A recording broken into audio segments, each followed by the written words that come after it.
yes. So I'm going to walk you through what we chose to do the is not against is. The is not for us that we chose, first and foremost, was we're not going to tackle this outside in. We're not going to go outside in. We're going to do this inside out.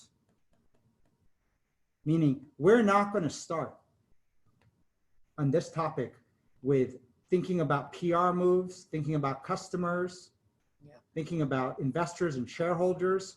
We're going to start with the inside first.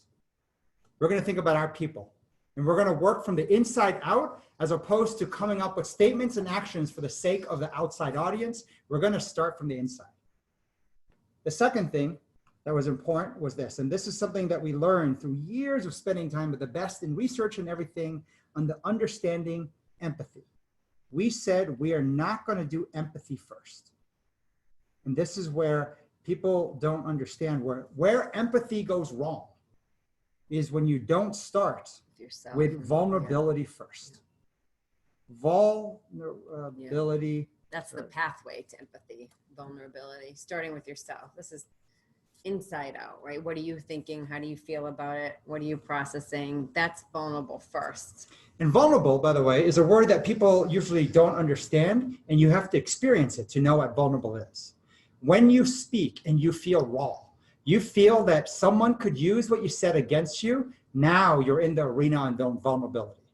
It doesn't matter what skin color, it doesn't matter who, but when you speak, you know that part where you feel like you can hear your heartbeat in your ears, like when you feel your heart racing and you're scared because people who are haters use your vulnerability against you.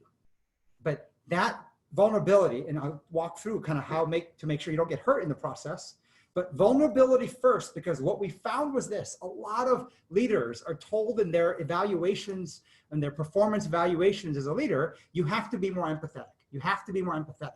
And so we've had many people, including the toughest in the military and the CIA, come to us saying, how do I do that? How do you go? How do I just become more empathetic? And we said, what we've learned is this: when you practice vulnerability, you will learn to be empathetic. When you practice sharing your own pain in a vulnerable way with others, you can then feel the pain of others. So vulnerability first, then empathy.